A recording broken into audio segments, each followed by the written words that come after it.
Welcome to this episode of UMBC's Mic'd Up podcast. My name is Denise Cardona from the Office of Professional Programs, and I am here today with a special guest, Reed Eberly. He is a current graduate student in our MPS Software Engineering program, and he's going to be talking about his experience as a student here and all the great things about software engineering. I hope you enjoy this episode. Welcome. It's so nice to have you here, Reed, to talk about the journey that you're having right now with software engineering at UMBC and the computer science program as well. Yeah, thank you for having me. So tell me a little bit about, you were enrolled in the bachelor's computer science to the MPS software engineering program. Can you talk a little bit about that for folks that are listening or viewing this on YouTube and they're not even sure what that means? What is that? What's that experience been like for you? So basically what the program is, as an undergraduate, you're allowed to take up to 9 graduate level credits for your graduate degree. So basically what I did was I was able to take 6 credits worth of graduate level credits, and I'm going to be able to transfer that over to my graduate level degree. And then those 6 credits also count towards my undergraduate degree as well. That's great. That saves a lot of time, some money, I'm assuming. And it also, does it help you with taking graduate level courses at the same time that you're taking undergrad courses? Does it help you as a student? What does that lens look like to you? So it's definitely say it's a different atmosphere or a different kind of method of what they go with. In my experience, like the graduate level courses were a lot more like online oriented. Like I only had one class in person the entire semester between my 2 grad courses. Though I guess like they may be different. I chose one that was, I had to choose the ones that were available. Simply like I was a little bit late to the boat on that, but they were still like largely online based. And from what I could tell from the other classes, they seem to be more online oriented simply for the fact of convenience. While like with undergrad, it's more in person because it's expected that people are going to be on campus or at least able to commute. So it's a little bit more convenient in that sense. Yeah, that makes sense. And from studying in a graduate program, are you able to bring some of those skills that you learn from studying in a graduate program into your undergrad as well when you were studying for that? It's actually a little bit interesting. It's the opposite. I took skills from my undergraduate class into my graduate courses. So one of them was like an ethics class, like Software Engineering 601, which is actually quite similar to the undergraduate version. It was 601, I believe it was ethics in software engineering. And then there's a undergraduate requirement for the computer science degree, which was, I can't remember what it was. It was like, I can't remember the exact number, but it was ethics in information technology. And what you end up finding is that in my experience, they ended up having a lot of overlap. So it was actually, it made it a lot easier because I already knew like a fair bit of the topics. Which is very helpful. That's awesome. It just reinforces your learning, right? Yeah. Yeah. Now, are you done with your undergrad at this point? Yeah. And I so graduated like a couple weeks ago. Oh, awesome. Congratulations. Thank you. That's awesome. So now you are just staying actually right into the MPS and software engineering. And so that's really great. So you'll be able to finish that sooner than later, thankfully, right? Yeah. Yeah. Can you tell me a little bit about why you chose software engineering? What is it about that field that intrigues you in order to go for a graduate degree? So I would say like with computer science, one thing you notice is that you're predominantly doing a lot of the how you're supposed to do things, but you don't go over much of the what and why. So I guess like with software engineering, you're allowed to like literally like my other software engineering course was literally just you designing. You didn't do any coding at all. It was literally just you coming up with like, you asked a business, you interpreted their issue, and then you went throughout the semester filling out documents and diagrams. And then from there, you're basically designing their solution. And it may not even be like tech-based or code at all. It might be something like low tech and simplistic. But the point was to get the best conclusion and make the best product for that individual business. Yeah, that seems like a very transferable skill as well. And it seems like there's a lot of critical thinking then involved in software engineering and the projects that you would perform for a client, being able to think and analyze things, think critically over it, discuss that kind of stuff. So communication seems like a big skill set as well. And yes, and software is everywhere. It's every industry you can think of, right? It hits every industry. Yeah, more or less. You're not. I don't think it's gonna be. I remember it was. I can't remember like which YouTube video it was, but there was one I think they were mentioning where basically the prediction was that basically every single industry would become integrated with software, and that software would basically consume the world. So we're seeing that as it is today. Oh, yeah. Dr. Samara likes to say software eating the world. I think there was a video where I interviewed him and he talked about that. And I may have even titled the video, Software is Eating the World. And that was his take on the idea that software is everywhere. And without it, things are not going to run. Your everything from your ceiling fan to your car engine to just everything that we touch it touches upon software engineering. So that is actually a really exciting field. And it seems like a very hopeful future for somebody with those skill sets. And speaking of skill sets, what kind of skills are you seeing that are necessary to refine and build as a student of software engineering, but also a future employee or independent contractor or whatever you decide to do with it? What kind of skills do you think are going to be pretty pertinent to that? So I'd probably say one main thing was definitely planning and time management. One thing I've realized with like undergraduate, if you end up procrastinating on those projects, you end up having a really rough period of time. There was an operating systems project, which for computer science students is probably one of the hardest courses you'll take. And I ended up getting sick during that period of time. So it was very difficult, like crunching through that. So if you don't have that like management, if you don't start early and you don't like space things out, you're going to find yourself bringing out like a lackluster product. So I guess like primarily it's going to be time management and more specifically planning. Like I mentioned, the group project for one of my software engineering classes was literally just planning the entire semester.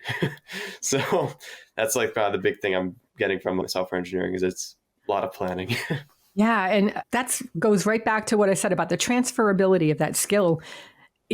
That's important for any part of life. Anything you do, just getting up in the morning and planning your day is really crucial if you want to have a successful day and you want it to be productive and effective and yet have some downtime, or I like to call it wiggle room, to be able to just be, not get overwhelmed. All of that requires planning.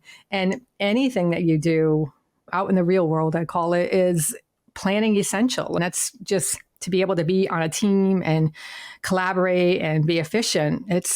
That's a requirement. So that's great that you're learning that skill set there in school, in the dojo of a classroom, so to speak, online or in person. That's a really great ability and just part of an element of being a graduate student, I would say. Do you have any ideas at this point, any desires for what your future looks like with software engineering? Is there a specific industry that I'm thinking that one or maybe that one? Or are you still sort of on your journey of discovery at this point?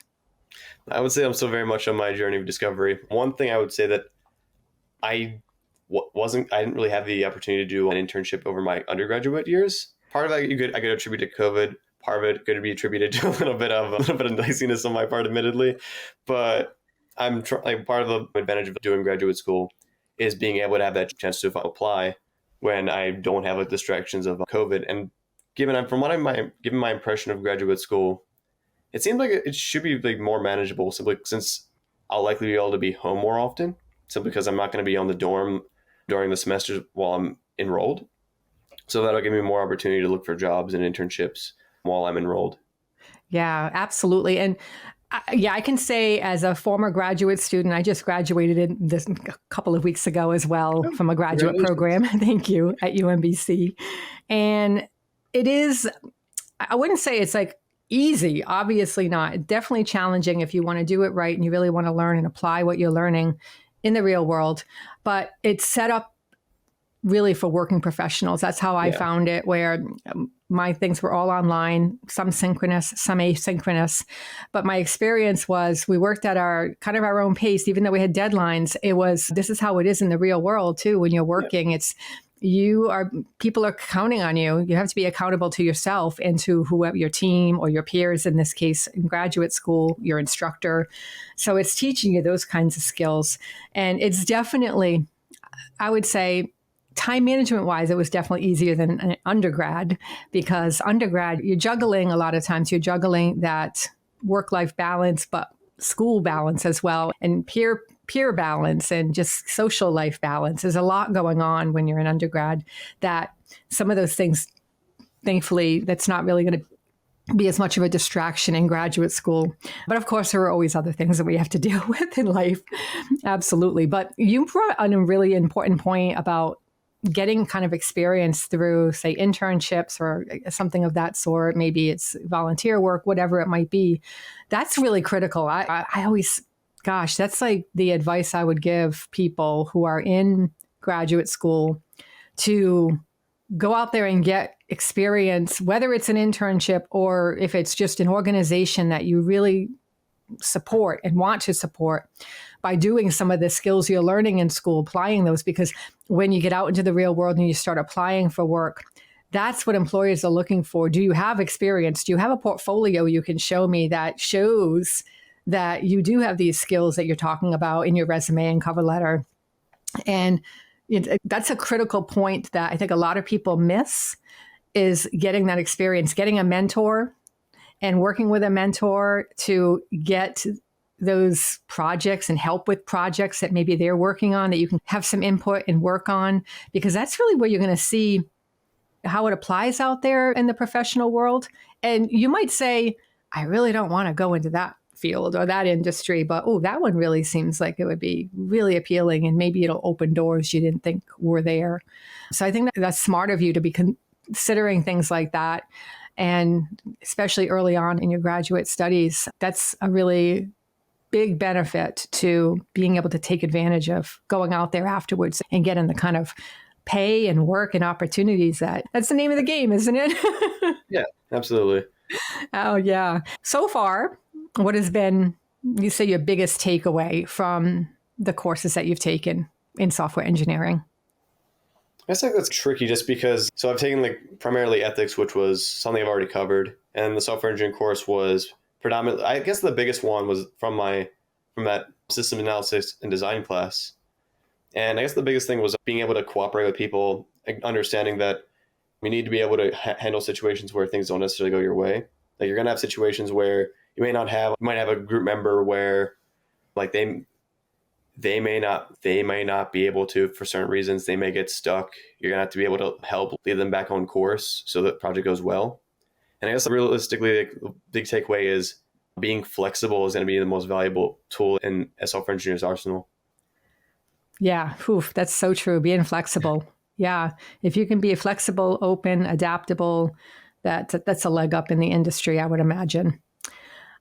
At this point in your educational journey, what advice would you offer somebody who's considering this field of software engineering? What would you say to somebody if they're on the fence and they're like, I don't know, is it something worth pursuing? What would you say?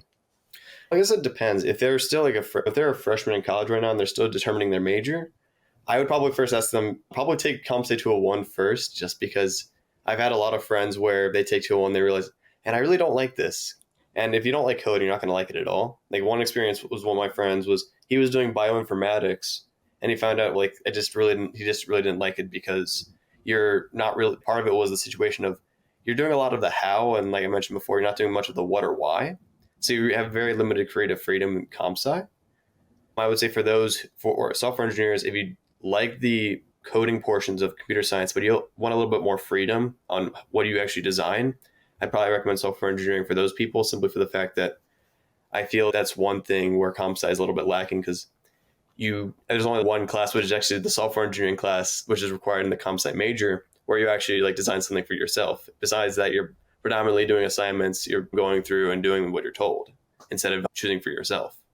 So I guess it's best if you like what you do, but I think you want to be able to have like more freedom on how you do it. That's a powerful statement. Yeah, absolutely. Ooh.